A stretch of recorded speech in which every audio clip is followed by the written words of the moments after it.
ആ switch on ചെയ്തത് പിന്നെ ഓഫ് ചെയ്യാൻ തർക്കാണ് ചില വീട്ടിൽ. അതിനുപോലും സൗകര്യമില്ല. എന്നിട്ടാണ് 15-20 കിലോമീറ്റർ നടന്നുകൊണ്ട് ഒരു കുടം വെള്ളവുമായി വരുന്ന ഇന്ത്യയിൽ തന്നെ ചില സംസ്ഥാനങ്ങൾ. വെള്ളമില്ലാതിരുന്നാലുള്ള അപകടം നോക്കൂ നിങ്ങൾ. വിദഗ്ധരുടെ അഭിപ്രായ പ്രകാരം ഇനി വരും കാലങ്ങളിൽ കലാപങ്ങൾ ഉണ്ടാവുക വെള്ളത്തിന് വേണ്ടിയായിരിക്കുമെന്ന്. നമ്മളൊക്കെ വളരെ ശ്രദ്ധിക്കേണ്ടതാണ്. ശ്രദ്ധിക്കാന്ന് പറഞ്ഞാൽ എങ്ങനെ ശ്രദ്ധിക്കും? തെങ്ങിൽ നിന്ന് ഒരു തേങ്ങ വീഴാൻ സാധ്യത ഉണ്ടെങ്കിൽ ശ്രദ്ധിക്കാൻ കഴിയും. ആ തെങ്ങിന്റെ ചുവട്ടിൽ നിൽക്കരുതെന്ന് പറഞ്ഞാൽ ഇതെങ്ങനെ നമ്മൾ ശ്രദ്ധിക്കും? വെള്ളം വേസ്റ്റാക്കരുത്, അനാവശ്യമായിട്ട് വെള്ളം ഉപയോഗിക്കരുത്. ഭാര്യമാരെ ബോധ്യപ്പെടുത്തണം, പെങ്ങന്മാരെ ബോധ്യപ്പെടുത്തണം. അലക്കുന്ന സമയത്ത് വെറുതെ ടാപ്പ് തിരിച്ചിട്ട് വെള്ളം ഇങ്ങനെ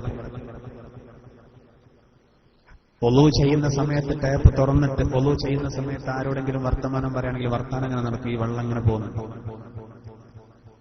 ഒരു കാരണവശാലും വെള്ളം നമ്മൾ വെറുതെ കളയരുത്. ഇവിടെ അല്ലാഹു തആല പറയുന്നത് വഅല്ലവിസ്തഖാമു അലത്വരീഖതി ലഅസ്ഖൈനാഹും മാഅൻ ഗദഖാ.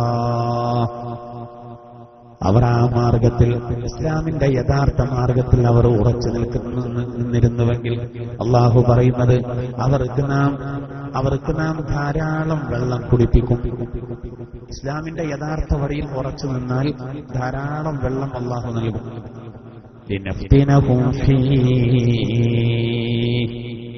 അതിൽ അവരെ നാം പരീക്ഷിക്കുന്നതിന് വേണ്ടിയാണത്.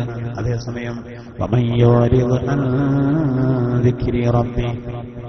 തന്റെ രക്ഷിതാവിന്റെ ഉത്ബോധനത്തിൽ നിന്ന് ആര് തിരിഞ്ഞു പോകുന്നുവോ, അതിനെ ആര് അവഗണിക്കുന്നുവോ, അല്ലാഹു പറയുന്നത് യസ്ലുഖുഹു അദാബൻ സ്വാദാ, ശക്തമായ രൂപത്തിൽ നാം അവരെ ശിക്ഷിക്കും. അല്ലാഹു തആല വളരെ കൃത്യമായിട്ട് പറയാം. അപ്പോ അള്ളാഹുവിന്റെ യഥാർത്ഥ മാർഗത്തിൽ, ഇസ്ലാമിന്റെ യഥാർത്ഥ മാർഗത്തിൽ ഒരാൾ ഉറച്ചു നിന്നാൽ അവർക്കല്ല വെള്ളം കൊടുക്കുമെന്ന് ഖുർആൻ പറയും. പക്ഷെ യഥാർത്ഥ മാർഗത്തിൽ ഉറച്ചു നിൽക്കണം. വിശുദ്ധ ഖുർആനിൽ അല്ലാഹു ഈ സംബന്ധമായിട്ട് ആയത്തിൽ ഇങ്ങനെ പറയുന്നു: യാ അയ്യുഹല്ലദീന ആമനു ദുഖുലൂ ഫിസ്സിൽമി കാഫ. ശരീഅത്ത് ഭേദഗതി ചെയ്യണമെന്ന് പറയുന്ന ആളുകൾക്ക് ഒരു മറുപടിയാണ് അല്ലാഹു പറയുന്നത്: യാ അയ്യുഹല്ലദീന ആമനു ദുഖുലൂ ഫിസ്സിൽമി കാഫ. സത്യവിശ്വാസികളെ, നിങ്ങൾ വിശുദ്ധ ഇസ്ലാമിലേക്ക് അതിന്റെ മുഴുവൻ കാര്യങ്ങളുമായി പ്രവേശിക്കണം. ഏതെങ്കിലും ഒരു ഭാഗം എടുത്തിട്ട് ഒരു ഭാഗം തള്ളാൻ പാടില്ല. ഏതെങ്കിലും ഒരു ഭാഗം എടുത്തിട്ട് ഒരു ഭാഗം തള്ളുന്നൊരവസ്ഥ ഉണ്ടാകാൻ പാടില്ല. മറിച്ച് ഇസ്ലാമിന്റെ എല്ലാ കാര്യങ്ങളും പരിപൂർണമായി അംഗീകരിക്കണം. ഇസ്ലാമിലേക്ക് മുഴുവനായിട്ട് പ്രവേശിക്കണമെന്നാണ് അല്ലാഹു സുബ്ഹാനഹു വ തആല വിശുദ്ധ ഖുർആനിലൂടെ പറയുന്നത്. പക്ഷേ ഇന്ന് പല ആളുകളും ഭാഗികമായിട്ട് ഇസ്ലാമിനെ അംഗീകരിക്കുന്ന ആളുകളുണ്ട്. അതുകൊണ്ട് കാര്യമില്ല. ഇസ്ലാമിന്റെ എല്ലാ കാര്യങ്ങളെയും പരിപൂർണമായിട്ട് അംഗീകരിക്കണം. ഇപ്പൊ ഒരു പുതിയ വിഷയം ജമാഅത്തെ ഇസ്ലാമിക്കാരനോട് നമുക്ക് ചോദിക്കേണ്ട ഒരു ചോദ്യമുണ്ട്. അവരുടെ ഒരു പ്രമുഖ എഴുത്തുകാരൻ ഇപ്പോ ഇന്നലെയൊക്കെ ആവശ്യപ്പെട്ടത്, ഇന്നലെ മിനിഞ്ഞാന്നൊക്കെ ആവശ്യപ്പെട്ടത്, സ്ത്രീകളുടെ സ്വത്തവകാശത്തിന്റെ വിഷയത്തിൽ ഖുർആന്റെ കൽപ്പന അത് ഭേദഗതി ചെയ്യണം. ഒരു 0 മുന്നിലുള്ള ഒരാളുണ്ട്. ഓ എന്നാണെങ്കിലും അത് 0 ആക്കാലോ. വെറും വട്ടപൂജ്യമാകാം. വിവരം വേണ്ടേ? നിങ്ങൾ ജമാഅത്തെ ഇസ്ലാമിക്കാരനോട് ചോദിച്ചു, നിങ്ങളെ അഭിപ്രായം എന്താണെന്ന് ചോദിച്ചു.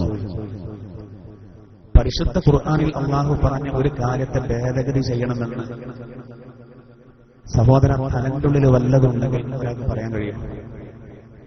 സ്ത്രീയുടെ സ്വത്താവകാശം, ആ വിഷയം ഭേദഗതി ചെയ്യണമെന്നാണ് ഇയാൾ പറയുന്നത്. ആണിന്റെ പകുതിയാണ് പെണ്ണിനുള്ളത്, അത് ഭേദഗതി ചെയ്യണം. ആരെ പഠിപ്പിക്കുന്നത്? അല്ലാഹു തആല വിശുദ്ധ ഖുർആനിൽ സൂറത്തുൽ നിസാഇൽ അത് സംബന്ധമായിട്ട് പറയുന്നു: ബിസ്മില്ലാഹിർ റഹ്മാനിർ റഹീം യൂസികുമുല്ലാഹു ഫീ ഔലാദികും ലിസ്സകരി മിസ്ലു ഹദ്ദിൽ ഉൻസയൈൻ.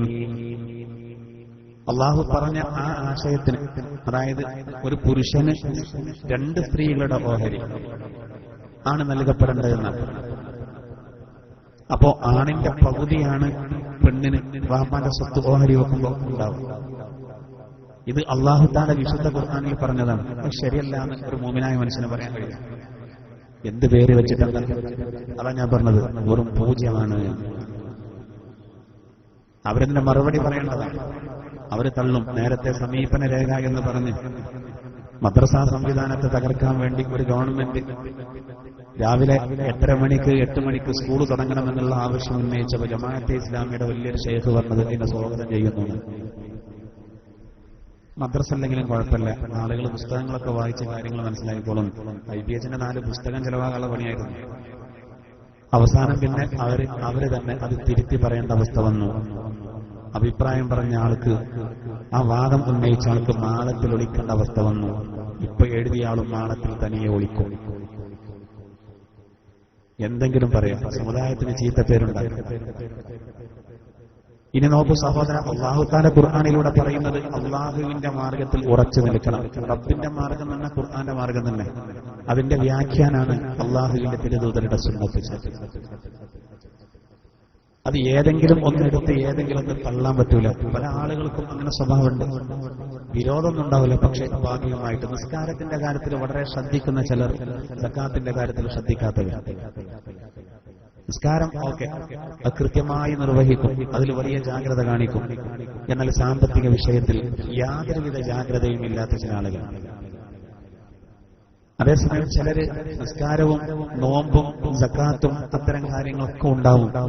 വേഷവിധാനത്തിൽ ഇസ്ലാമിന്റെ കൽപ്പനയെ കാറ്റിൽ പറത്തുന്ന ഒരുപാട് ആളുകൾ.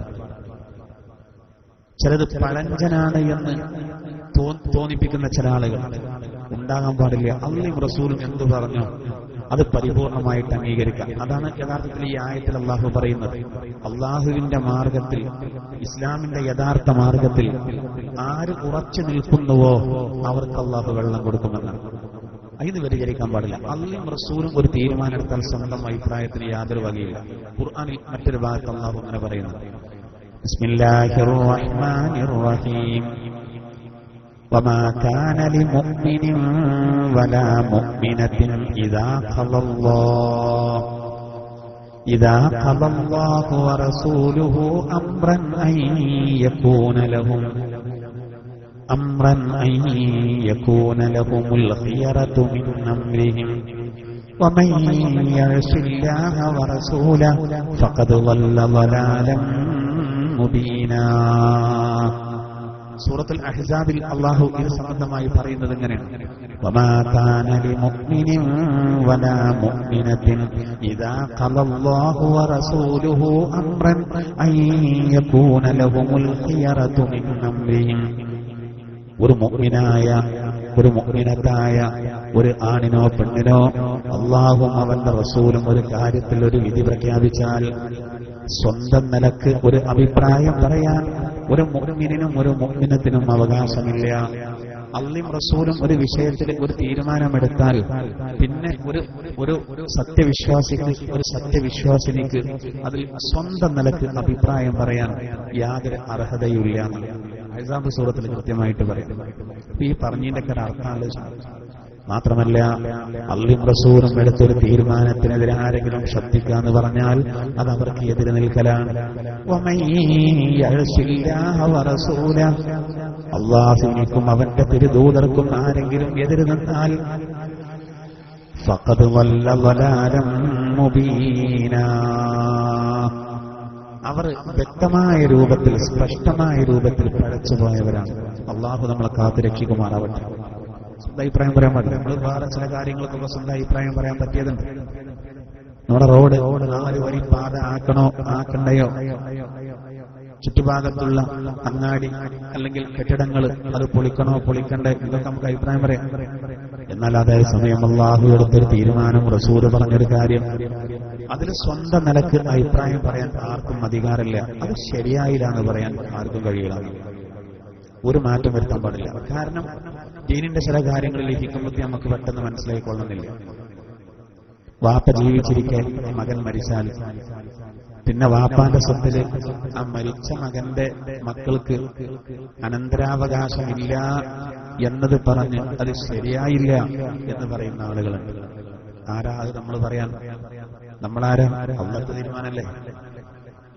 അള്ളാഹു ഒരു തീരുമാനം എടുക്കുമ്പോൾ അതിൽ ചില മാനദണ്ഡങ്ങളൊക്കെ ഉണ്ടാവും.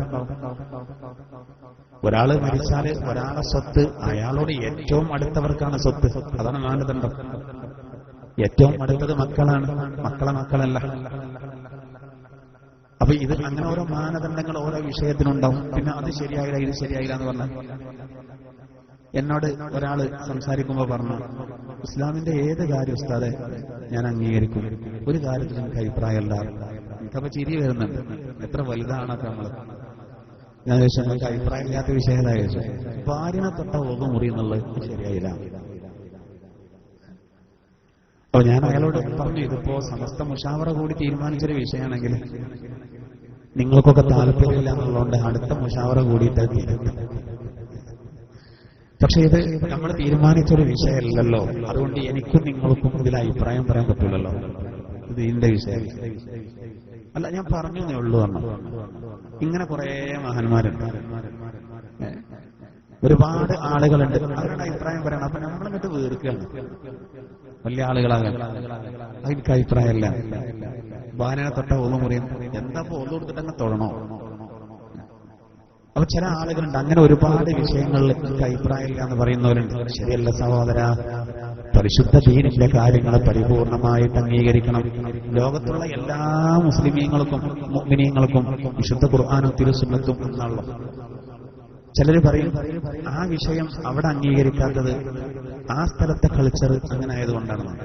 അങ്ങനല്ല, ഇസ്ലാമിനൊക്കെ ഒന്നാണ്. അതിൽ വളരെ പ്രധാനപ്പെട്ട ഒന്നാണ് അള്ളാന്റെ മാർഗത്തിൽ ഉറച്ചു നിൽക്കണമെന്ന് പറഞ്ഞെടുത്ത് വളരെ പ്രധാനപ്പെട്ട ഒരു ഭാഗമാണ് സൂറത്തുൽ അഹ്സാബിൽ തന്നെ അള്ളാഹു പറയുന്ന പ്രധാനപ്പെട്ട ഒരു ഭാഗം. ബിസ്മില്ലാഹിർ റഹ്മാനിർ റഹീം. യാ അയ്യുഹൻ നബി قل لأزواجك وبناتك ونساء المؤمنين يدنين عليهن من جلابيبهن ذلك أدنى أن يعرفن فلا يؤذين وكان الله غفورا رحيما. അല്ലാഹു പറയുന്നത് യാ അയ്യുഹൻ നബി, ഓ നബിയേ, قل لأزواجك وبناتك ونساء المؤمنين, അങ്ങയുടെ പത്നിമാരോട്, അങ്ങയുടെ പെൺകുട്ടികളോട്, മുഅ്മിനീങ്ങളുടെ പെണ്ണുങ്ങളോടും അങ്ങ് പറഞ്ഞോളൂ, യുദ്നീന അലൈഹിന്ന മിൻ ജലാബീബിഹിൻ, അവർ അവരുടെ മൂടുപടവ താഴ്ത്തിയിടട്ടെ. ഔറത്ത് പൂർണ്ണമായിട്ട് മറക്കാൻ വേണ്ടി അള്ളാഹു ആഹ്വാനം ചെയ്യാം.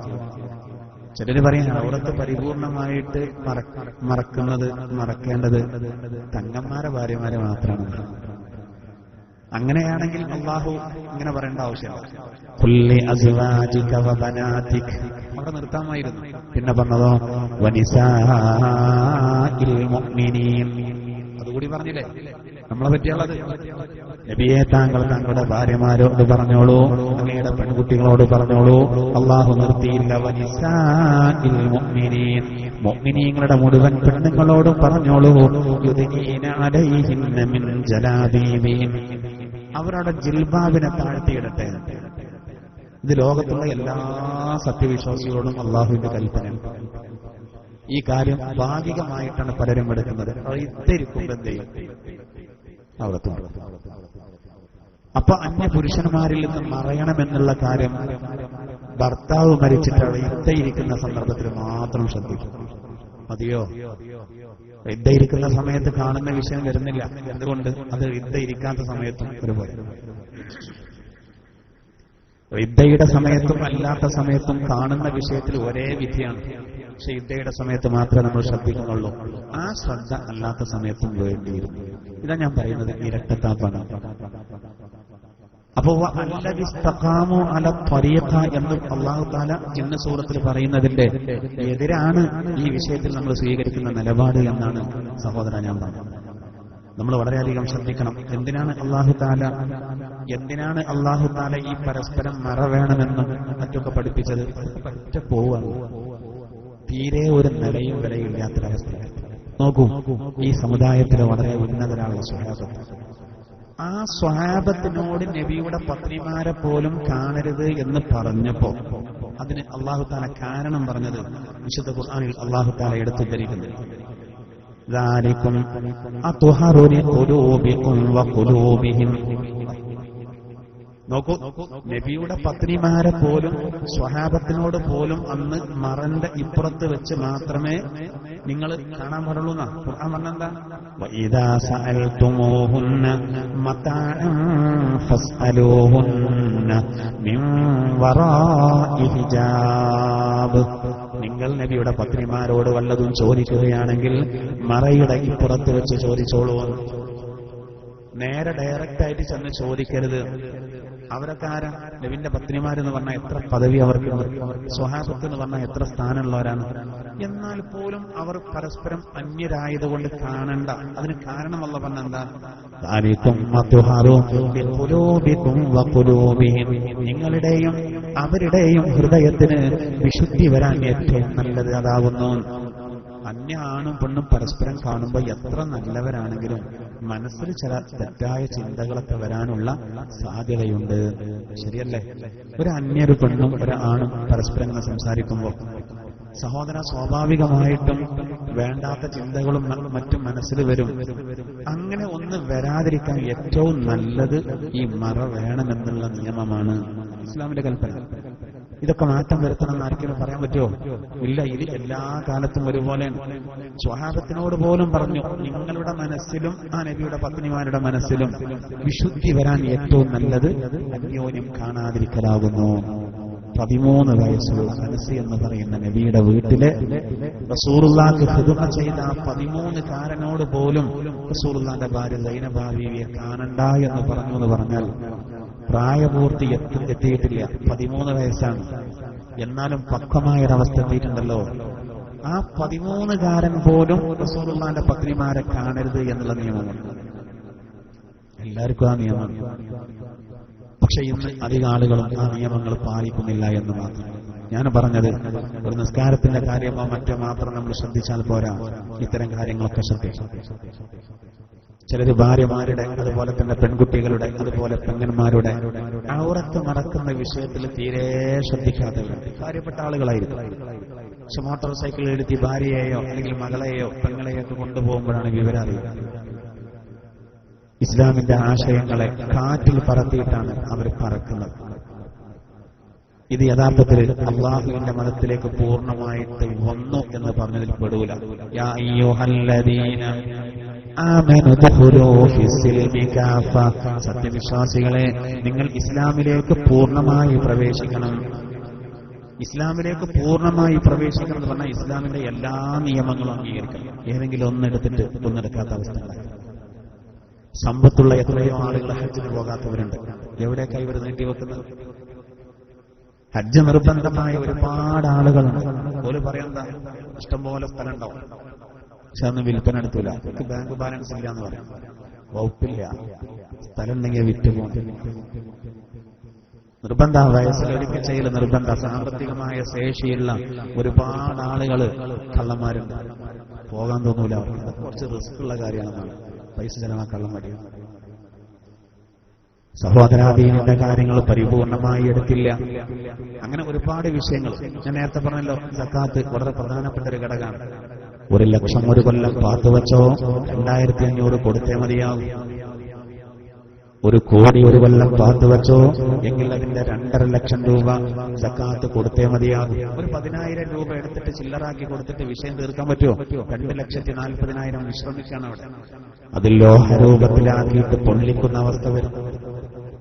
എത്രയോ ആളുകൾ സക്കാത്ത് കൊടുക്കാത്ത ആളുകളില്ലേ? അവിടെയും ചില ആളുകൾ മറിച്ച് പറയുന്നവരുണ്ട്, കറൻസിക്ക് സക്കാത്തില്ല. ഇസ്ലാമിന്റെ ആത്മാവ് നശിപ്പിക്കുന്ന വാദങ്ങളാണ്. അങ്ങനെ പറഞ്ഞാൽ പിന്നെ ഇവിടെ എന്ത് നടക്കും സഹോദര? കറൻസിക്ക് സക്കാത്ത് കൊടുക്കേണ്ടതില്ല എന്ന് വരെ പറയാൻ ചില ആളുകൾ മുന്നോട്ട് വന്നു. എന്തു ചെയ്യും? എവിടെ നോക്കിയാണ് ഇവർ പറയുന്നത്? അതൊക്കെയല്ലേ ആളുകൾക്കിപ്പോ കേൾക്കേണ്ടത്. കുരങ്ങനെ ഏണി വെച്ച് കൊടുക്കുന്നത് പോലെയാവും. അത് പിടിച്ചിട്ട് കൊടുക്കൂല സക്കാത്ത്. വിവരമറിയും സഹോദര, ഖബറിൽ കിടക്കുമ്പോ സുഖം കിട്ടുമോ? അനമാലുക് വ അനകൻസുക് എന്ന് പറഞ്ഞുകൊണ്ടൊരു പാമ്പ്, 2 തലയുള്ള പാമ്പ് അവന്റെ 2 കവിളിലും കൊത്തുമെന്ന് മുഹമ്മദ് മുസ്തഫ സല്ലല്ലാഹു അലൈഹി വസല്ലം. നിസ്കാരമൊക്കെ വളരെ ശ്രദ്ധിക്കും. റമളാനൊക്കെ വന്നാൽ വളരെ സജീവാകും. സക്കാത്ത് കൊടുത്തില്ലേ സഹോദര, ഖബറിൽ കിടക്കുമ്പോ ഒരു പാമ്പ് 2 തല വെച്ചവനും, അവന് സ്വർണം പാത്തു വെച്ചവനാണോ, അതുപോലെ സമ്പത്ത് കറൻസി അടക്കം പാത്തു വെച്ച് സക്കാത്ത് കൊടുക്കാത്തവനാണോ എങ്കിൽ ആ പാമ്പ് ഇങ്ങനെ കൊത്തുമ്പോ, ഒരു തല കൊത്തുമ്പോ പറയുന്നത്, ഒരു കവിളിൽ കൊത്തുമ്പോ അനമാലു, ഞാൻ എന്റെ മുതലാ, ഞാൻ എന്റെ ധനമാണടാ, വ അനകൻസു, ഞാൻ എന്റെ നിധിയാണ്. അത് ഖിയാമത്ത് നാൾ വരെ കൊത്തിക്കൊണ്ടേയിരിക്കും, സൂറെന്ന കാലത്തിൽ ഊതുന്നത് വരെ. പിന്നെ പരലോകത്ത് വേറെ ശിക്ഷ. അള്ളാഹു നമ്മളെ കാത്തുരക്ഷിക്കുമാറാവട്ടെ. അതാണ് അള്ളാഹു പറയുന്നത് സഹോദരായി.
അള്ളാഹു പറയുന്നത്, അള്ളാഹുവിന്റെ യഥാർത്ഥ മാർഗത്തിൽ ആര് ഉറച്ചു നിന്നുവോ, അള്ളാഹു പറയുന്നില്ല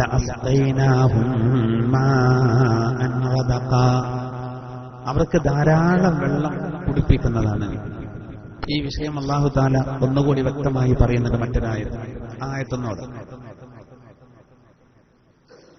അഊദു ബില്ലാഹി മിനശ് ശൈത്വാനിർ റജീം ബിസ്മില്ലാഹിർ റഹ്മാനിർ റഹീം ഇന്നല്ലദീന ഖാലൂ റബ്ബുനല്ലാഹ് സുമ്മ ഇസ്തഖാമൂ തതനസ്സലു അലൈഹിമുൽ മലായിക അല്ലാ തഖാഫൂ വലാ തഹ്സനൂ വഅബ്ശിറൂ ബിൽ ജന്നത്തില്ലതീ കുൻതും തുഅദൂൻ.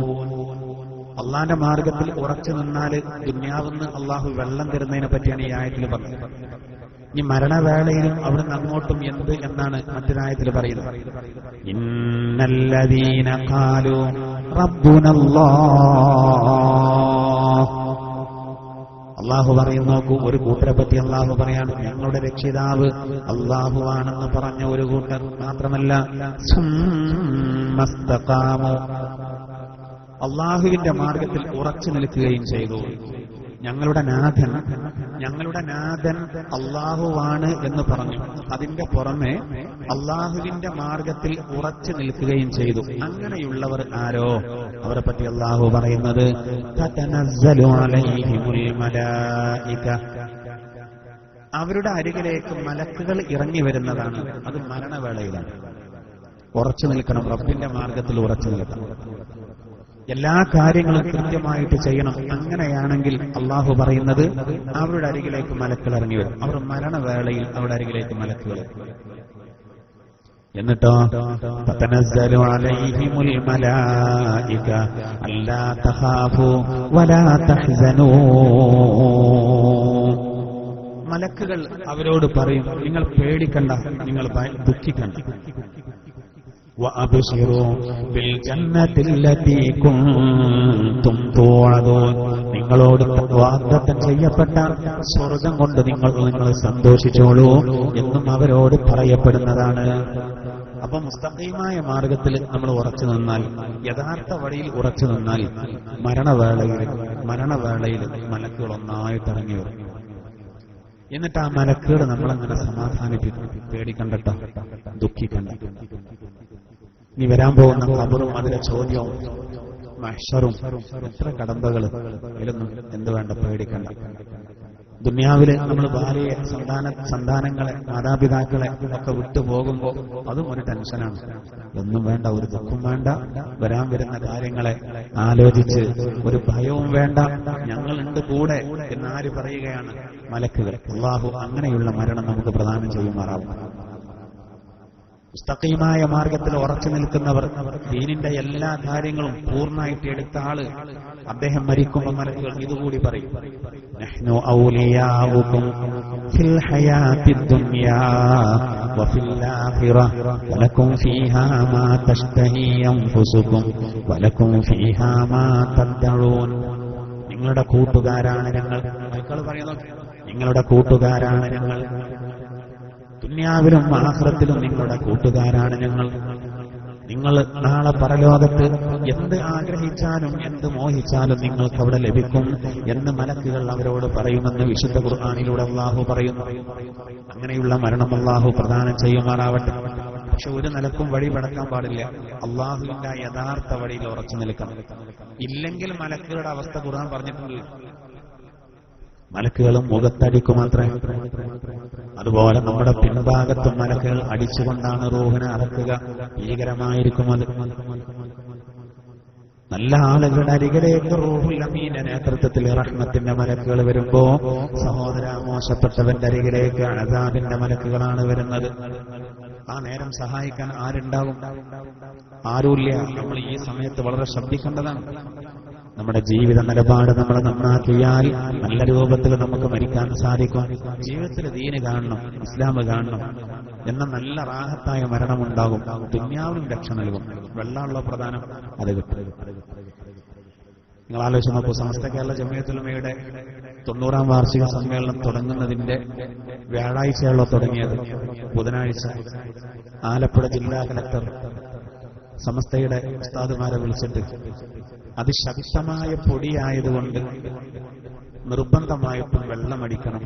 ഇവിടെ വരുന്ന ലക്ഷക്കണക്കായ നിങ്ങളുടെ ആളുകൾക്കും നാട്ടുകാരായ ആളുകൾക്കും ഒക്കെ ഇല്ലെങ്കിൽ പ്രയാസം വരും എന്ന് ആലപ്പുഴ ജില്ലാ കലക്ടറും അതുപോലെ തന്നെ ഉയർന്ന പോലീസ് ഉദ്യോഗസ്ഥന്മാരും നമ്മുടെ ഉസ്താദുമാരെ വിളിച്ചറിയിച്ചു. പക്ഷെ വിശാലമായ മൈതാനിയിൽ എല്ലായിടത്തും എങ്ങനെ വെള്ളമടിക്കും എന്നതായിരുന്നു നമ്മുടെ ആശങ്ക. എന്തായിരുന്നാലും കഴിയുന്ന രൂപത്തിൽ ലോറിയിൽ വെള്ളം കൊടുന്ന് അടിക്കാൻ തന്നെ തീരുമാനിച്ചു. ആ സന്ദർഭത്തിലാണ് ഒരു മഴക്കും സാധ്യതയില്ലാത്ത സമയത്ത് ആകാശത്ത് മഴക്കാറ് കുമിഞ്ഞുകൂടി ആ പ്രദേശത്ത് അതിശക്തമായ മഴ പെയ്ത് നമ്മുടെ പൊതുസമ്മേളനം നടക്കുന്ന കടപ്പുറത്ത് പോലും ഉള്ള വേസ്റ്റ് മുഴുവൻ കുത്തിയൊലിച്ചു പോകുന്ന രൂപത്തിൽ പടച്ച മഴ പെയ്യിപ്പിച്ചു. മഗ്‌രിബ് നിസ്കരിക്കാനുള്ള എല്ലാ സൗകര്യം പടച്ചോൻ തന്നെ ചെയ്തു തന്നു. ആ പൊടി ഇല്ലാതെയാക്കാൻ നമ്മൾ വെള്ളമടിച്ചാൽ എവിടെയെത്തൂല. ബുധനാഴ്ച അതിശക്തമായ മഴ. ആലപ്പുഴക്കാർ ആകെ അത്ഭുതപ്പെട്ടു പോയി. സംസ്ഥയുടെ കറാമത്താണ്. ഞാൻ തമാശ പറയില്ല. ജില്ലാ കളക്ടറും ഉയർന്ന പോലീസ് ഉദ്യോഗസ്ഥന്മാരും നിർബന്ധമായിട്ടും വെള്ളം അടിക്കണമെന്നും ഇല്ലെങ്കിൽ ലക്ഷക്കണക്കിനായ ആളുകൾക്ക് രോഗം വരാൻ കാരണമാകും, അത്രക്കും പൊടിയാണെന്ന് പറഞ്ഞ് ആ കാര്യം അവർ പറഞ്ഞപ്പോ അത് നടപ്പിൽ വരുത്താൻ കുറച്ച് ബുദ്ധിമുട്ടുള്ള കാര്യമായിരുന്നു. പക്ഷേ അല്ലാഹു തആല ശക്തമായ മഴ പെയ്യിച്ചു. അതോടുകൂടെ അവിടെയുള്ള ആളുകൾക്ക് ഈമാൻ വർദ്ധിച്ചു. അമുസ്ലിങ്ങളായ സഹോദരങ്ങൾ വരെ സ്വന്തം കാശുകൊണ്ട് എണ്ണയടിച്ച് വാഹനം സമസ്തയുടെ പതാക കെട്ടിയിട്ട് അവർ സഹായിക്കാൻ വേണ്ടി രംഗത്തിറങ്ങി. കൂരിയാട് സമ്മേളനം നടക്കുമ്പോഴും അതേ അവസ്ഥ ഉണ്ടായി. ക്യാമ്പിന് വേണ്ടി ഒരുക്കിയ സ്ഥലത്തുള്ള പുല്ല് കത്തിച്ചു. അതോടുകൂടെ ആകെ കരിയായി. ഒരു രക്ഷയില്ല. വെള്ളം ഒഴിച്ച് ശക്തമായ രൂപത്തിൽ വെള്ളം അടിച്ച് കളയാൻ തീരുമാനിച്ചു. അപ്പോഴാണ് മഴ പെയ്തത്. സമ്മേളനം തുടങ്ങുന്നതിന് തലേ ദിവസം ശക്തമായ മഴയും ആരംഭിച്ചു. അത് ഒരു മുബാറക്കായ ഒരു സംഘടനയായതുകൊണ്ടാകാം അല്ലാഹു തആല ഇത്തരത്തിലുള്ള കറാമത്തുകളൊക്കെ നൽകുന്നത്. നമ്മളൊക്കെ മനസ്സിലാക്കേണ്ട. കഴിഞ്ഞ ആഴ്ച സൈനുൽ ഉലമ നമ്മോട് ഇവിടെ പറഞ്ഞു. അങ്ങനെയുള്ള ആളുകളാണ് അതിന് നേതൃത്വം നൽകിയത്. ആശുപത്രിയിൽ തീരെ സുഖമില്ലാതെ കിടക്കുന്ന സന്ദർഭത്തിൽ ഉള്ളിൽ ഓർമ്മയുണ്ടോ എന്ന് നോക്കാൻ ഡോക്ടർമാരെ തസ്ബീഹുമാല കയ്യിൽ വെച്ച് കൊടുത്തപ്പോൾ മെല്ലങ്ങനെ മറിക്കാൻ തുടങ്ങി, ചുണ്ടിങ്ങനെ അനങ്ങാൻ തുടങ്ങി. ശരി,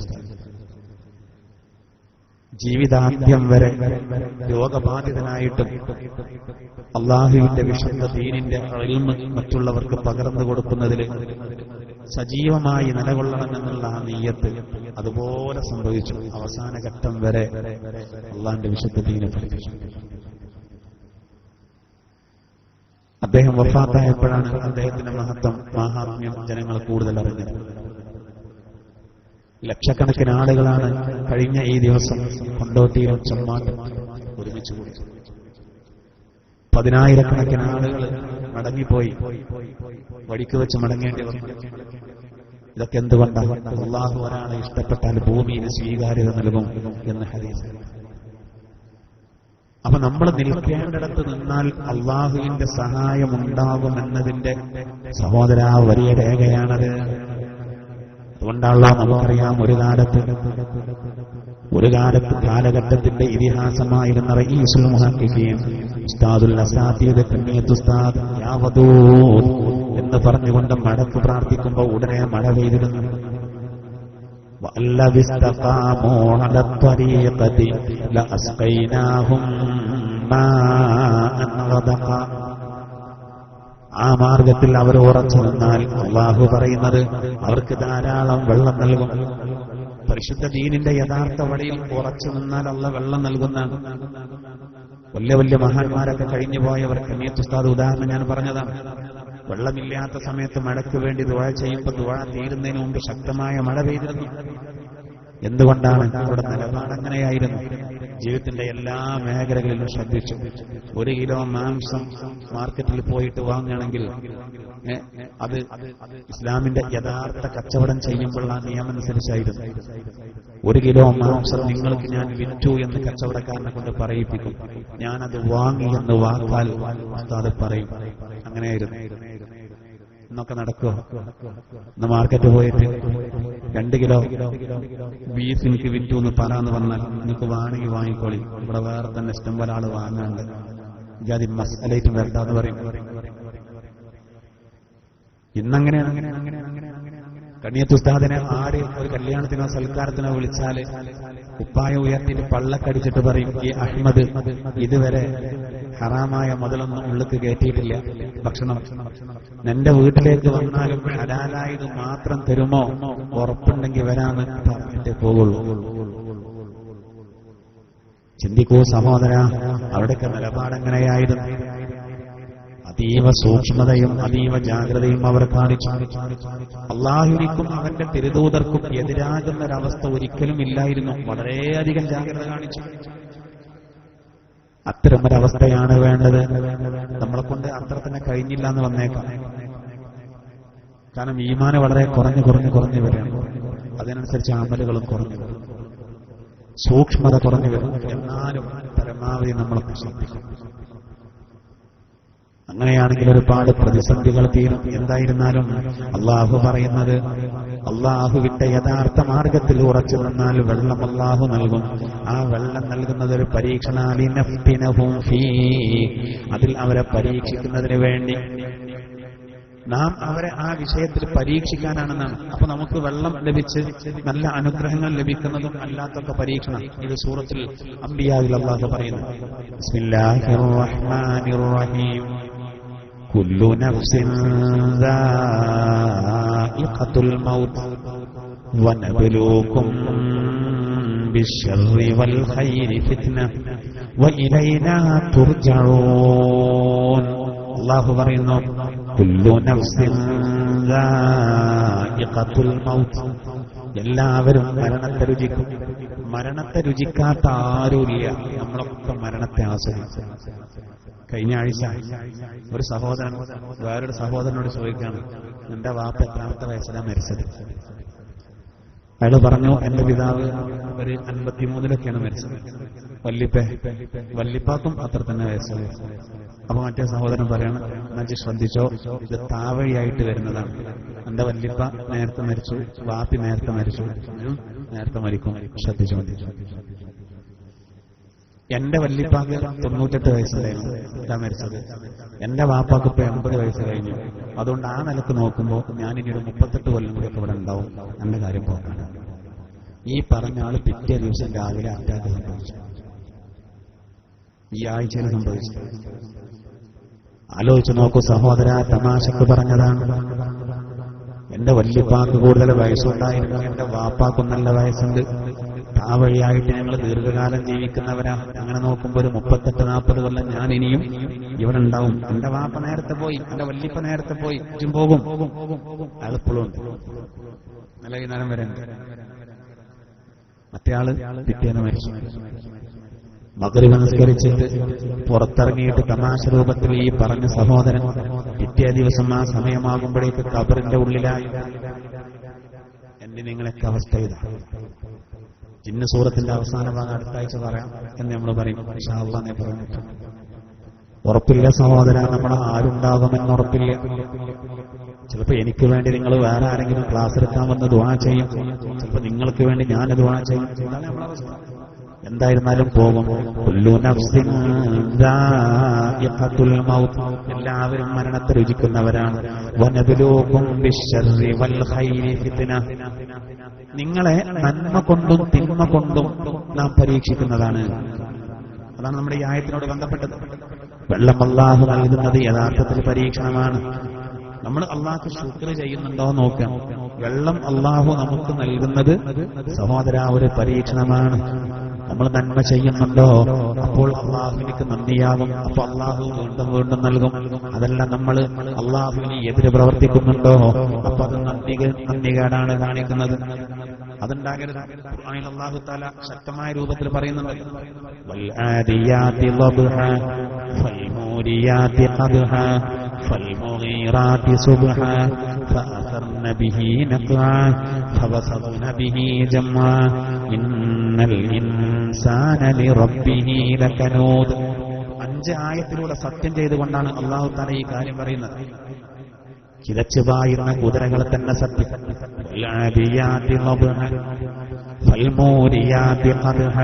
അതിന്റെ കുളമ്പുകൾ കല്ലിൽ ഉരസി തീ പരിപാലിക്കുന്നുണ്ട്. അങ്ങനെയുള്ള കുതിരകളെ തന്നെ സത്യം.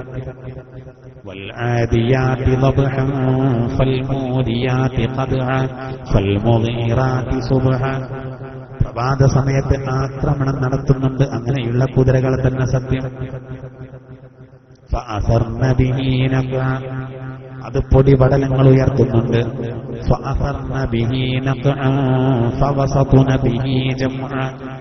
ശത്രുമധ്യത്തിലേക്ക് ഇറങ്ങിയിട്ടുണ്ട്.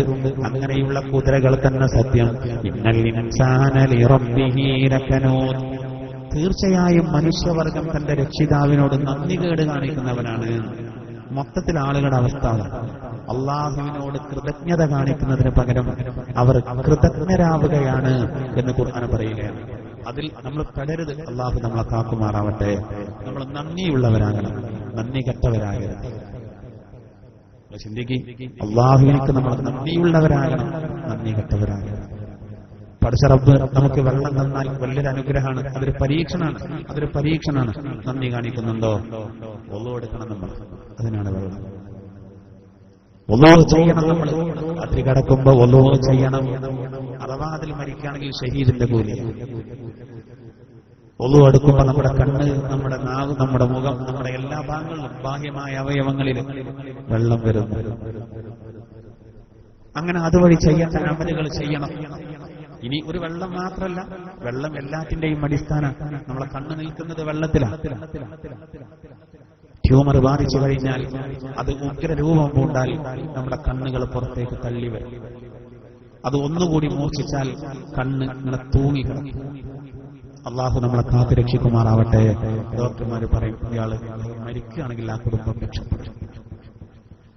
ഓർക്കണം സഹോദര, രാത്രി 1 മണിക്കും 2 മണിയും ഒക്കെ അശ്ലീലതകൾ വാതിൽ നല്ലവണ്ണം അടച്ച് ഭദ്രമാക്കി വീട്ടിന്റെ ഉള്ളിലിരുന്ന് മൊബൈലിലൂടെയോ ടിവിയിലൂടെയോ വേണ്ടാത്ത ദൃശ്യങ്ങൾ കാണുന്നവൻ ഓർക്കുന്നില്ല അവനിക്കെങ്ങാനും ട്യൂമർ ബാധിച്ച് മരിക്കാത്തൊരവസ്ഥ വന്ന് അവസാനം കണ്ണുകൾ എന്നിട്ട് പുറത്തേക്ക് കൊഴിഞ്ഞാടുന്ന അവസ്ഥ, ഒരു പാടയിൽ തൂങ്ങിക്കിടക്കുന്ന അവസ്ഥ ഉണ്ടാവുമ്പോ അത് അങ്ങോട്ട് തന്നെ വെച്ചിട്ട് പിന്നെ മലർന്ന് കടന്നൊരു മുണ്ടിടാണ്, ഇതാരും കാണണ്ടാന്ന് കരുതിയിട്ട് ആലോചിക്കണം. പിന്നെ സിനിമ കാണേണ്ട ഒരു പൂതി അവനുണ്ടാവും. ആദം സന്തതികളിൽ മുഴുവനും വ്യഭിചാരത്തിന്റെ വിഹിതം എഴുതപ്പെടുന്നുവെന്ന് മുഹമ്മദ് മുസ്തഫ സല്ലല്ലാഹു അലൈഹി വസല്ലം. സ്വഹാബത്ത് അത്ഭുതപ്പെട്ടു, എല്ലാവരും വ്യഭിചാരം ചെയ്യുന്നുണ്ട്. അള്ളാന്റെ തിരുദൂതർ പറഞ്ഞു, ലൈനാനി രണ്ട് കണ്ണുകൾ, സിനാഹുമാ അന്നവർ. ആ കണ്ണിന്റെ വ്യഭിചാരം, കണ്ണുകൊണ്ടുള്ള വ്യഭിചാരം നോട്ടമാകുന്നു. അങ്ങനെ വേണ്ടാത്തത് ഇങ്ങനെ കാണുമ്പോൾ ഓർക്കണം, വ്യഭിചാരമാണത്. അള്ളാഹു തന്ന കണ്ണ് പടച്ചവന് എതിരെ ഉപയോഗിക്കാം, അള്ളാഹ് പറഞ്ഞതിന്റെ എതിരെ ഉപയോഗിക്കാം. അവസാനത്തിന് അള്ളാഹു തആല വലിയ രോഗം നൽകിയാലോ, ആ കണ്ണുകൊണ്ടാകിടങ്ങ. അള്ളാഹു നമ്മളെ കാക്കുമാറാവട്ടെ. അങ്ങനെ ഓരോ അവയവങ്ങളും ഓരോന്നും എല്ലാം നമ്മൾ അള്ളാഹുവിന് വേണ്ടി അതിനോട് നന്ദി ചെയ്യണം. അള്ളാഹിന്റെ തിരുദൂതരത്തെ കാല് പൊട്ടിയിട്ടും നിസ്കരിച്ചത് ആ നന്ദിയാണ്, ശുക്രൻ. രാത്രി ഉറക്കൊഴിച്ച് നബി തങ്ങൾ ഇബാദത്ത് എടുത്തപ്പോൾ ബിലാൽ റളിയല്ലാഹു അൻഹു ചോദിച്ചില്ലേ, നബിയെ എന്തിനാണ് അങ്ങനെ പ്രയാസപ്പെടുന്നത്? റസൂൽ പറഞ്ഞതെന്താ? യാ ബിലാൽ അഫലാ അകൂനു അബ്ദൻ ശകൂറാ. ബിലാലേ, ഞാൻ അല്ലാഹുവിനിക്ക് നന്ദി ചെയ്യുന്ന അടിമയാകണ്ടയോ? എന്തൊക്കെ അല്ലാഹു ചെയ്തു തന്നു. നമ്മൾ പരസ്പരം നന്ദികേട് കാണിച്ചാൽ, ഇപ്പൊ ഒരാൾ മരിക്കാൻ സമയത്ത് എന്റെ കണ്ണാർക്കെങ്കിലും ദാനം ചെയ്യണമെന്ന് പറഞ്ഞു. ജന്മന അന്ധനായ ഒരാൾക്ക് ഇയാളെ കണ്ണ് ദാനം ചെയ്തു സങ്കല്പിക്കുക. എത്ര സന്തോഷിക്കണം സഹോദര. 30 വയസ്സായ ആൾ ഇതുവരെ ഈ പ്രപഞ്ചം എങ്ങനെയാണെന്ന് കണ്ടിട്ടില്ല. ഉമ്മയെ കണ്ടിട്ടില്ല, അമ്മയെ കണ്ടിട്ടില്ല, അച്ഛനെ കണ്ടിട്ടില്ല, ഉപ്പയെ കണ്ടിട്ടില്ല. കാർ എങ്ങനെയാണെന്നറിയില്ല, ബസ് എങ്ങനെയാണെന്നറിയില്ല, മരം എങ്ങനെയാണെന്ന്, പടം എങ്ങനെയാണെന്ന് ഒന്നും കാണാത്ത ആള്. അവസാനം ഒരാൾ കണ്ണ് ദാനമായി നൽകി, അതിവന് ഫിറ്റ് ചെയ്തപ്പോ വായിച്ച് പൂർണ്ണമായിട്ടും കിട്ടി. ആ കണ്ണ് കൊടുത്ത ആളെ കുടുംബത്തോട് എന്തോ ഒരു സന്തോഷമായിരിക്കും ഇയാൾക്ക്. ഇനി ഇയാൾക്ക് കണ്ണ് ദാനമായി നൽകിയ ആള് മരിച്ചു. അയാളെ മകളുടെ കല്യാണം ഇവൻ മുടക്കാൻ പോവാ. വെറുതെ നമ്മളൊക്കെ പറയില്ലേ, അത് ഓൻ ചെയ്ത് മോശമായി. ഇത്ര നന്ദില്ലാത്തവനായോ? ആ പാവ ആളല്ലേ അവന് കണ്ണ് കൊടുത്തത്, ദാനം ചെയ്തത്. എന്നിട്ട് അയാളാ യതീം കുട്ടികളെ അവരെ ബുദ്ധിമുട്ടാക്കാൻ ഇവൻ പോയി എന്ന് പറഞ്ഞാൽ അടിച്ചു പൊട്ടിക്കൂലോ അവന്റെ കണ്ണാളുകൾ. എന്നാ സഹോദര, നമുക്ക് 2 കണ്ണുകൾ തന്നത് അല്ലാഹുവാണ്. ഇവന് കണ്ണ് ദാനം ചെയ്യാനുള്ള അവനാ മനസ്സ് തോന്നിപ്പിച്ചത് അല്ലാഹുവാണ്. ചിന്തിക്കണം സഹോദര, നമുക്ക് എല്ലാം തന്നത് രക്തവും മജ്ജയും മാംസവും തന്നത് അല്ലാഹുവാണ്. ഇതൊക്കെ എവിടെങ്കിലും ഒരു പ്രശ്നം സംഭവിച്ചാൽ പോയില്ലേ? എന്റെയും നിങ്ങളുടെയും 2 കിഡ്നികൾക്ക് പ്രശ്നം സംഭവിച്ചാൽ നമ്മൾ തളർന്നു പോകൂലെ? ഡയാലിസ് ചെയ്യേണ്ട അവസ്ഥ വന്നാലുള്ള അവസ്ഥ ആലോചിച്ചു നോക്കൂ.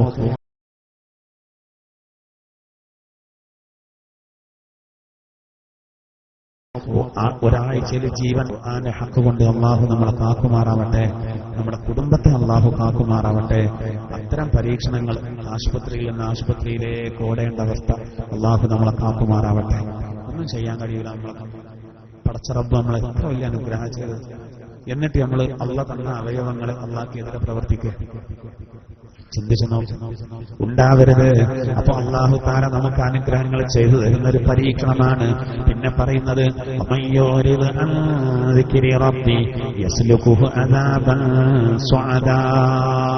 അല്ലാഹു പറയുന്നത്, തന്റെ രക്ഷിതാവിന്റെ ഉത്ബോധനത്തിൽ നിന്ന് ആര് പുറംതിരിഞ്ഞു പോകുന്നുവോ ശക്തമായ ശിക്ഷയിൽ അവനെ പ്രവേശിപ്പിക്കുന്നതാണ്.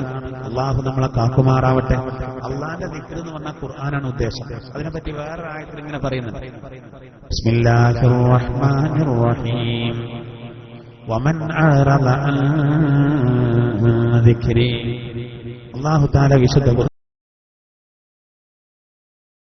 ഖുർആനിലൂടെ പറയാൻ, ഇതിൽ നിന്ന് ആരെങ്കിലും പുറംതിരിഞ്ഞാൽ വമൻ അറദ അൻ ദിക്രി ഫഇന്ന ലഹു മഈശത്തൻ ലൻകാ. അവനിക്ക് കുടുസായ ജീവിതമുണ്ട്. എന്റെ ഉത്ബോധനത്തിൽ നിന്ന് ആരെങ്കിലും പുറംതിരിഞ്ഞു പോയാൽ അവർക്ക് കുടുസായ ജീവിതമുണ്ട് എന്നാണ് ഒരായത്തിൽ പറയുന്നത്. അതിൽ മഹാന്മാരെ വ്യാഖ്യാനിക്കുന്നത് അള്ളാന്റെ വിശുദ്ധ ഖുർആന്റെ കൽപ്പനകളെ അവഗണിച്ച ആൾക്ക് ഖബറിൽ ഭീകരമായ ശിക്ഷയുണ്ട്. അതാണ് കുടുസായ ജീവിതമാണ്. ഖബറിൽ ഭീകരമായ ശിക്ഷയുണ്ട്. അള്ളാഹു നമ്മളെ കാത്തുരക്ഷിക്കുമാറാവട്ടെ. ചിന്തിക്കാൻ വയ്യാതെ മരിച്ചാൽ പിന്നെ നമുക്ക് എത്തിച്ചേരാനുള്ള ഇടാണ് ഏത് സമയത്തും വരാം. നല്ല ജാഗ്രത വേണം. നമ്മളൊക്കെ ഇതേ ലെവലിൽ പോയാൽ മതി. ഈ കാലഘട്ടത്തിലൊക്കെ നമ്മൾ പരിശുദ്ധ ഖുർആൻ ഈ സമയത്ത് സഹോദരായിട്ട് നമ്മൾ സമയം ചെലവഴിക്കുമ്പോൾ എത്രയോ ചെറുപ്പക്കാരുണ്ട്. കാലം എത്ര മോശമായിട്ടും ചുറ്റുപാടുകളൊക്കെ വളരെ മരീമസമായിട്ടും അതിലൊന്നും പെടാതെ ദീന് കാക്കുന്ന എത്ര ചെറുപ്പക്കാർ നമുക്ക് വ്യക്തിപരമായിട്ട് പരിചയമുള്ള എത്ര പേര്. അൽഹംദുലില്ലാഹ് നല്ല റാഹത്ത്. അതേ സമയത്ത് കഴിഞ്ഞ ആഴ്ച ഒരു അനുഭവം ഉണ്ട്. സുബഹിന്റെ ശേഷം ഒരു ഖുർആൻ ക്ലാസ് കഴിഞ്ഞ ശനിയാഴ്ച, ഞാൻ സ്ഥലമൊന്നും പറയുന്നില്ല, കാരണം ഇത് പല സ്ഥലത്തും എത്തുന്നത് കൊണ്ട് ഞാൻ സ്ഥലം പറയുന്നില്ല.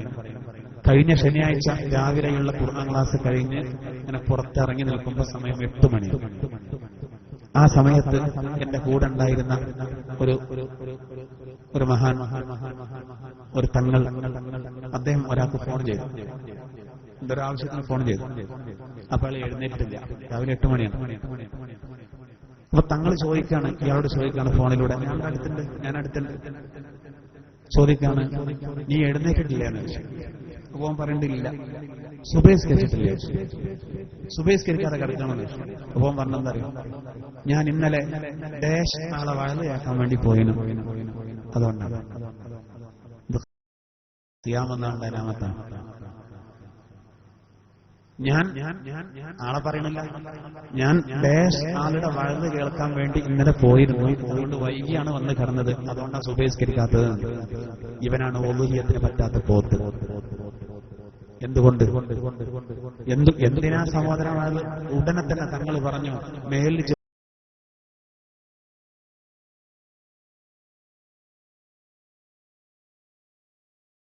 വയലേക്കാൻ പോകരുത്. സുബഹി അതാക്കിയില്ലേ, എന്തിനാ വയലിന് പോകണം? സഹോദരായി എടുക്കണം. ഒക്കെ ഒരേപോലെ തന്നെ. പറയേണ്ടവർക്കും ഇഖ്ലാസ് കുറവാണ്, സംഘടിപ്പിക്കുന്നവർക്കും ഇഖ്ലാസ് കുറവാണ്. പിരിവാണ് ലക്ഷ്യം. പലർക്കും അതാണ്. ആളുകൾക്ക് പരിവർത്തനം വരണമെന്നുള്ള ചിന്തയില്ല. ഇഖ്ലാസ് എന്നത് പത്തേ ചുരുങ്ങിപ്പോവാണ്. അപ്പൊ എല്ലായിടത്തും നിലച്ച് കാണും. സങ്കടം തോന്നുന്നതൊക്കെ കേട്ടിട്ട് ഇന്നലെ രാത്രി വയലേക്കാൻ പോയി, നേരം വൈകി വന്നുകൊണ്ട് അതുകൊണ്ടാണ് സുബഹിസ്കരിക്കാതെ കിടക്കുന്നത്. സോറി, ആരോടായി പറയുന്നു? ഇത് കേൾക്കുമ്പോൾ വിഷമല്ലേ? സഹോദരാ, ചിന്തിക്കണം. അല്ലാഹു പറയുന്നത്, വമൻ അഅറദ അൻ ദിക്രി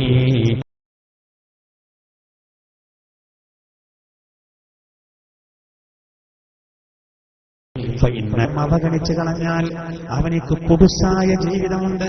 ആ കുടുസായ ജീവിതം കൊണ്ട് ഉദ്ദേശം ഖബറിലെ ശിക്ഷയാണെന്നാണ്. ഖബറിൽ ഭയങ്കര കുടുസായ അവസ്ഥയാവും. അല്ലെങ്കിൽ തന്നെ നമുക്ക് കാഴ്ചയിൽ തന്നെ വളരെ കുറഞ്ഞ സ്ഥലമുള്ളൂ. കാരണം സ്ഥലത്തിന് എന്താ വില?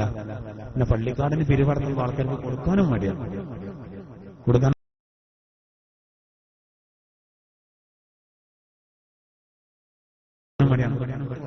അതിനുവേണ്ടി വിശാലമാക്കാൻ എന്തിനും തയ്യാറാണ്. ജുമഴക്ക് പോകാതെ കാരണം മെയിൻ വാർപ്പ് വെള്ളിയാഴ്ച ആണെങ്കിൽ അയാൾ ജുമഴക്ക് പോകില്ല. കമ്പെടുത്ത് ബംഗാളിയാളെ ഒപ്പം നിന്നിട്ട് കുത്തുകയാണ്. ചോർച്ചുണ്ടാകരുത് പറഞ്ഞ ജുമഴക്ക വെള്ളിയാഴ്ച മെയിൻ വാർപ്പല്ലേ എന്റെ ചെറുക്കന്റെ പലക തട്ടണ്ടിന് മുമ്പ് അയാൾ ചിലപ്പോ പോകും. അതിനാണ് ഈ കളി.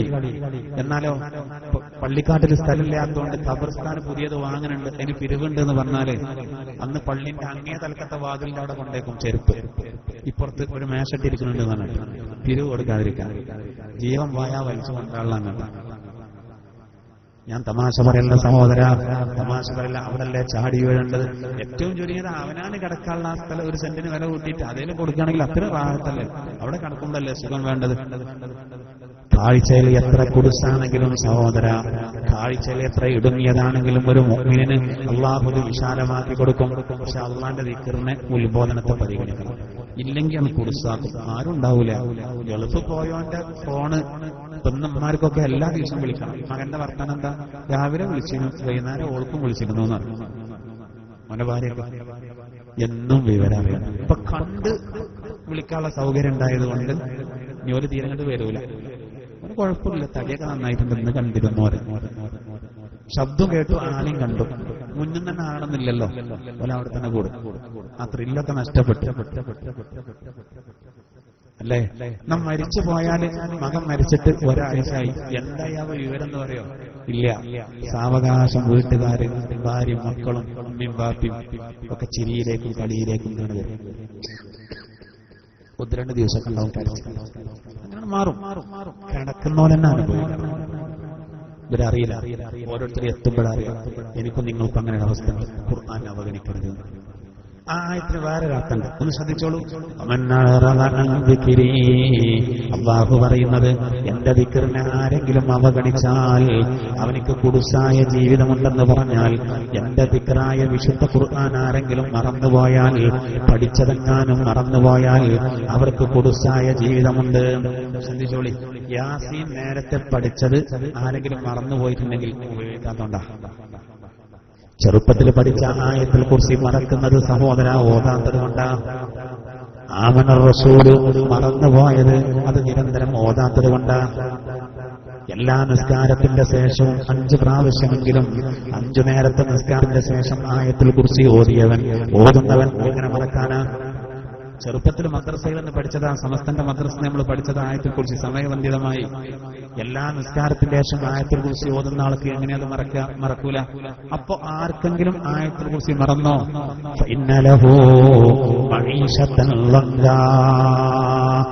കുർസായ ജീവിതം ഉള്ളതാണ്. ഖുർആൻ പഠിച്ചത് മറക്കുക എന്നുള്ളത് ഭയങ്കര കുറ്റാണ്. ഖുർആൻ പഠിച്ചത് മറക്കല് ഭയങ്കര കുറ്റാണ്.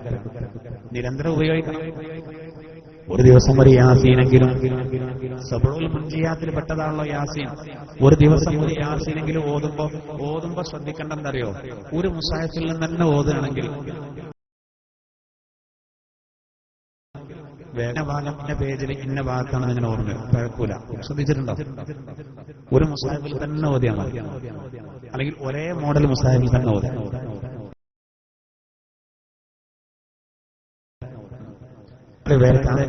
അതാണ് പഠിച്ചത് മനസ്സിൽ നിൽക്കാനെന്നതാണ്. എന്തായിരുന്നാലും അള്ളാഹുവിന്റെ ദിക്ർ, അവന്റെ ഉത്ബോധനം എന്ന് പറഞ്ഞാൽ വിശുദ്ധ ഖുർആന്റെ വചനങ്ങളാണ്. അത് വിട്ടുപോകുന്നൊരവസ്ഥ ഉണ്ടാകരുത്. അള്ളാഹു നമ്മളെ കാത്തിരക്ഷിക്കുമാറാവട്ടെ.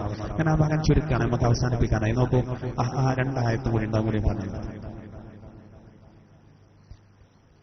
വീണ്ടും അല്ലാഹു പറയുന്നത്, വഅന്നൽ മസാജിദ ലില്ലാഹ് ഫലാ തദ്ഉ മഅല്ലാഹി അഹദാ. തീർച്ചയായിട്ടും പള്ളികളൊക്കെ അള്ളാഹുവിനുള്ളതാണ്. അള്ളാഹുവിനോട് കൂടെ ഒന്നിനെയും ആരാധിക്കാൻ പാടില്ല. അള്ളാഹു പറയണം, പള്ളികളൊക്കെ അള്ളാഹുള്ളതാണ്. വഅന്നൽ മസാജിദ ലില്ലാഹ്, തീർച്ചയായിട്ടും പള്ളികളൊക്കെ അള്ളാഹുവിനുള്ളതാണ്. അതുകൊണ്ട് അള്ളാഹുവിനോട് കൂടെ ഒരാളെയും ആരാധിക്കാൻ പാടില്ല. ആരാധന അള്ളാഹ്ക്ക് മാത്രം. ലാ ഇലാഹ ഇല്ലല്ലാഹ്. അങ്ങനെയുള്ളോ നമ്മളെപ്പോഴും പറയുന്നത്, അല്ലാഹു ലാ ഇലാഹ ഇല്ലാഹു, അല്ലാഹു അല്ലാതെ ആരാധനക്ക് വേറെ അർഹനില്ല. അള്ളാഹ്ക്ക് ഏറ്റവും ഇഷ്ടപ്പെട്ട കേന്ദ്രമാണ് പള്ളി എന്ന് പറയുന്നത്. ഇപ്പൊ അവിടെയുള്ള എത്തിക്കാവിലെ നെയ്യത്തിലായിരിക്കും നമ്മളുള്ളത്. ഓരോ സെക്കൻഡുകൾക്കും നമുക്ക് ഭയങ്കര കൂലിയാണ്. ഈ സ്ഥലം വഖഫ് ചെയ്യലോടുകൂടെ ഈ റോഡ് എത്ര വീതി കൂട്ടിയാണ്, ഇത് കൊടുക്കാൻ വകുപ്പില്ല. ഇത് അള്ളാഹുവിന്റെ നമുക്ക് ഉടമാധികാരമില്ല.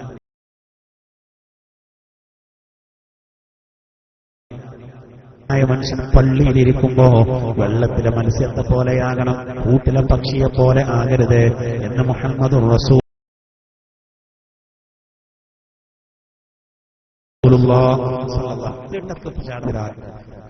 കൂട്ടിൽ അകപ്പെട്ട പക്ഷിക്ക് എത്രയും പെട്ടെന്ന് പോകണം എന്നുള്ള ചിന്ത ഉണ്ടാകും. എത്രയും പെട്ടെന്ന്. അതേസമയം വെള്ളത്തിലിട്ട മത്സ്യത്തെ സംബന്ധിച്ചിടത്തോളം വെള്ളം ഒഴിവാക്കാൻ പറ്റില്ല. ഒരു മത്സ്യത്തിന് വെള്ളം ഒഴിവാക്കാൻ പറ്റില്ല, കാരണം ചത്തുപോകും. എന്നതുപോലെ ഒരു മുഅ്മിനും പള്ളിയും വലിയ ബന്ധം വേണം. നമുക്ക് ഒഴിവുണ്ടാകുമ്പോൾ വെറുതെ വന്നിരിക്കണം. നമ്മൾ എവിടെ വെച്ച് മരിച്ചാലും ആ സ്ഥലം കരയും. മത്താഫിലൊക്കെ ഇപ്പൊ എന്തോ ഒരു കൂട്ടക്കരച്ചിലുണ്ടാവും. ലോകത്തിന്റെ പരഭാഗത്ത്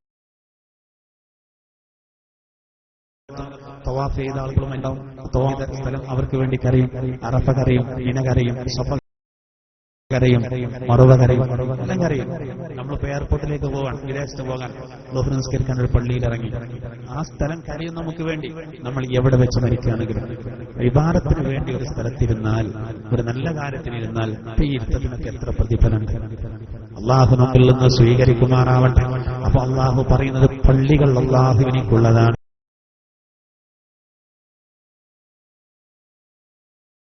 അള്ളാഹുവിനോക്കരുത്, ആരാധന അള്ളാഹുവിനേക്ക് മാത്രമാകുന്നു. വീണ്ടും അള്ളാഹു പറയുന്നത് ഒറ്റായത്ത് കൂടി,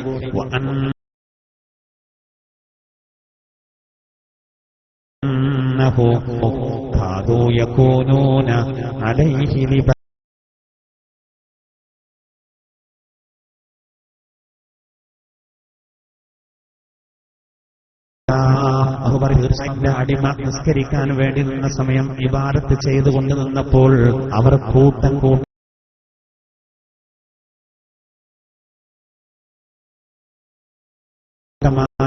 നബിയുടെ അരികെ തിങ്ങിക്കൊണ്ടിരുന്നു എന്ന് പറഞ്ഞാൽ കണ്ണുകൾ കാണാതെ ആദ്യത്തെ ആയത്തിൽ പറഞ്ഞ വേണ്ടി വന്നതും അവർ താല്പര്യപൂർവ്വം അത് കേട്ടതും ഇസ്ലാം സ്വീകരിച്ചതും അവർ നന്നായതും അതിലേക്ക് വിരൽ ചൂണ്ടുന്നതാണ് ആയത്ത്. ഇൻഷാ അല്ലാഹ് ഇനി വളരെ പ്രധാനപ്പെട്ട ഈ ജിന്ന സൂറത്തിന്റെ അവസാന ഭാഗം വളരെ പ്രധാനപ്പെട്ടതാണ്. പ്രത്യേകിച്ച് അദൃശ്യ ജ്ഞാനത്തെ സംബന്ധിച്ച് അള്ളാഹു പറയുന്ന ഭാഗങ്ങളാണ്. ഇൻഷാ അല്ലാഹ് അടുത്ത ക്ലാസ്സിൽ വിശദീകരിക്കണം. അള്ളാഹു സുബ്ഹാനഹു വ തആല നമ്മൾ പറഞ്ഞതും കേട്ടതും അള്ളാഹു സ്വാലിഹായ അമലായി നമ്മിൽ നിന്ന് ഖബൂലാക്കുമാറാവട്ടെ. ആമീൻ എന്ന് പ്രത്യേകം ദുആ ചെയ്യാണ്. നമുക്കൊരുപാട് ദുആ ചെയ്യാനുണ്ട്. ഇന്ന് മഗ്രിബിന്റെ ശേഷമാണ് നമ്മുടെ മാസാന്ത സ്വലാത്തും ദുആ മജ്ലിസും നടക്കുന്നത്. ബഹുമാനപ്പെട്ട അയ്യൂബ് സഖാഫി അതിൽ പങ്കെടുക്കും. അതിൽ പങ്കെടുക്കുന്ന കാര്യം പ്രത്യേകം ശ്രദ്ധിക്കണം. അതുപോലെ മകളുടെ മഞ്ഞപ്പിത്തം സുഖപ്പെടാൻ വേണ്ടി ക്ലാസ് റൂമിലൂടെ ഒരു സഹോദരന് പ്രത്യേകം ദുആ ചെയ്യാൻ അറിയിച്ചിട്ടുണ്ട്. അല്ലാഹു സുബ്ഹാനഹു വ തആല ആ കുട്ടിയുടെ രോഗത്തിന് പരിപൂർണ്ണ ശിഫ നൽകുമാറാവട്ടെ. വിദേശത്തുള്ള നമ്മുടെ ആ സഹോദരന്റെ കുട്ടിയുടെ രോഗം പരിപൂർണമായി അല്ലാഹു ഭേദമാക്കി കൊടുക്കുമാറാവട്ടെ. അല്ലാഹു പരിപൂർണ്ണ ശിഫ നൽകുമാറാവട്ടെ. ആമീൻ എന്ന് പ്രത്യേകം ദുആ ചെയ്യാണ്. അതുപോലെ മറ്റൊരു കാര്യം, നമ്മുടെ ഊട്ടിലങ്ങാടി ടൗൺ SYS കമ്മിറ്റി പുതുതായി പള്ളിയുടെ കീഴിൽ രൂപീകരിക്കുന്നതിനെ സംബന്ധിച്ച് അത് സംബന്ധമായി ഒരു മീറ്റിംഗ് അടുത്ത ശനിയാഴ്ച മഗ്രിബിന്റെ ശേഷം നമ്മുടെ ഈ പള്ളിയിൽ വെച്ച് നടക്കുമെന്നുള്ള കാര്യം ഉത്തരവാദപ്പെട്ട ആളുകൾ ഇവിടെ പറയണമെന്ന് അറിയിച്ചിട്ടുണ്ട്. ആ കാര്യം നിങ്ങളെ അറിയിക്കുകയാണ്. നമ്മുടെ പ്രവർത്തനങ്ങൾ വളരെയധികം സജീവമാക്കേണ്ട ഒരു സന്ദർഭമാണ്. ഞാൻ പറഞ്ഞല്ലോ, അള്ളാഹുവിന്റെ വിശുദ്ധ ദീനിന്റെ കാര്യങ്ങളെ ഭേദഗതി ചെയ്യണമെന്ന് ഖുർആന്റെ സ്പഷ്ടമായ വ്യക്തമായ കൽപ്പനകളെ വരെ ഭേദഗതി ചെയ്യണമെന്ന് ചില മുസ്ലിം സംഘടനക്കാരെ ജമാഅത്തെ ഇസ്ലാമിയുടെ എഴുത്തുകാരൻ ആവശ്യപ്പെട്ട വലിയ വിവാദം. ഇത്തരമൊരു സന്ദർഭമാണ്. മേൽപ്പുരല്ലാത്തവർക്ക് തീപ്പൊരി പേടിക്കേണ്ടതില്ല എന്ന് പറഞ്ഞ പോലെ ഇവർക്ക് എന്തോ ആവാം. അതുകൊണ്ട് അള്ളാഹുവിന്റെ വിശുദ്ധ ദീനിന്റെ യഥാർത്ഥ ആ തനതായ ആ പൈതൃകം ഇവിടെ നിലനിൽക്കണമെങ്കിൽ നമ്മൾ ഒന്ന് ഉണർന്ന് പ്രവർത്തിക്കുക തന്നെ വേണം. ഞാൻ എപ്പോഴും പറയാറുണ്ട്, ബിദ്അത്താണ് ഭയങ്കര പ്രശ്നം. വൻദോഷങ്ങൾ പോലും ആളുകൾ തിരുത്താൻ സാധ്യതയുണ്ട്, ബിദ്അത്ത് തിരുത്തൂല. അതിലേക്ക് വളർന്നു വരുന്ന തലമുറ ചേക്കേറുന്നത് ഒരു പുതുമ നോക്കിയിട്ട് പോകും, ചിന്തിക്കുന്നില്ല. അള്ളാന്റെ തിരുദൂതരിൽ നിന്ന് സ്വഹാബത്തിലൂടെ അങ്ങനെ കൈമാറി വന്ന നമ്മുടെ ഈ പൈതൃകം ഈ അടുത്ത കാലത്ത് വന്ന ചിലര് അതിൽ തിരുത്തുണ്ടാക്കണമെന്ന് പറയുമ്പോൾ അംഗീകരിക്കാൻ പറ്റില്ലല്ലോ.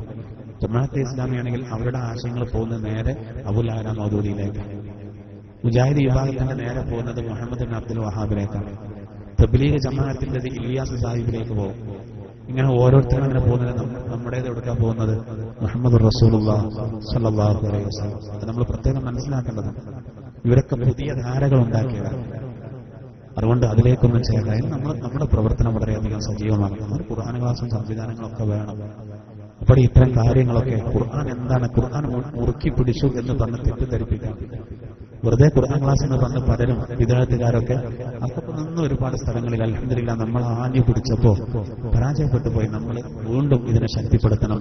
നല്ല പ്രോത്സാഹനം ഈ വിഷയത്തിൽ ആളുകളിൽ നിന്നുണ്ട്. അതുകൊണ്ട് തന്നെ കൂടുതൽ ആളുകൾ, ഈ വരുന്നവരൊക്കെ വളരെ കൃത്യമായിട്ട് വരുന്നവരാണ്. ഇനിയും ആളുകളെ കൂടുതൽ ഇതിലേക്ക് എത്തിക്കാനും മറ്റും നമ്മൾ സമഗ്രമായ നല്ല പ്രവർത്തനങ്ങൾ നമ്മൾ നടത്തണം. അല്ലാഹു തആല തൗഫീഖ് നൽകുമാറാവട്ടെ. അപ്പോൾ SYS രൂപീകരിക്കുന്നതിന്റെ മെമ്പർഷിപ്പ് ക്യാമ്പയിൻ നടക്കുന്ന സമയം ആ കാര്യവും കൂടി നിങ്ങളുടെ ശ്രദ്ധയിലുണ്ടാകണമെന്ന് സാന്ദർഭികമായി ഉണർത്തുന്നു. പ്രത്യേകം ദുആ കൊണ്ട് വസിയത്ത് ചെയ്തിട്ടുണ്ട്. അസുഖമുള്ള നമ്മുടെ ഒരു സഹോദരന് വേണ്ടി പ്രത്യേകം ദ്വാരക്കാൻ പറഞ്ഞിട്ടുണ്ട്. നമ്മുടെ ഒരു സഹോദരന്റെ നമ്മുടെ ക്ലാസ്സിലുള്ള സഹോദരന്റെ മകന് അസുഖമുണ്ട്. അതുപോലെ മറ്റ് ഒരു സഹോദരന്റെ മകന് വീണ് പരിക്ക് പറ്റിയ ഒരു കുട്ടിയുണ്ട്. എല്ലാവരുടെ രോഗത്തിനും അല്ലാഹു തആല ശിഫ നൽകുമാറാവട്ടെ. എല്ലാവർക്കും വേണ്ടി നമുക്ക് ദുആ ചെയ്യാം. ബിസ്മില്ലാഹിർ റഹ്മാനിർ റഹീം. ഫഅലം അന്നഹു ലാ ഇലാഹ ഇല്ലല്ലാഹ് ലാ ഇലാഹ ഇല്ലല്ലാഹ് ലാ ഇലാഹ ഇല്ലല്ലാഹ്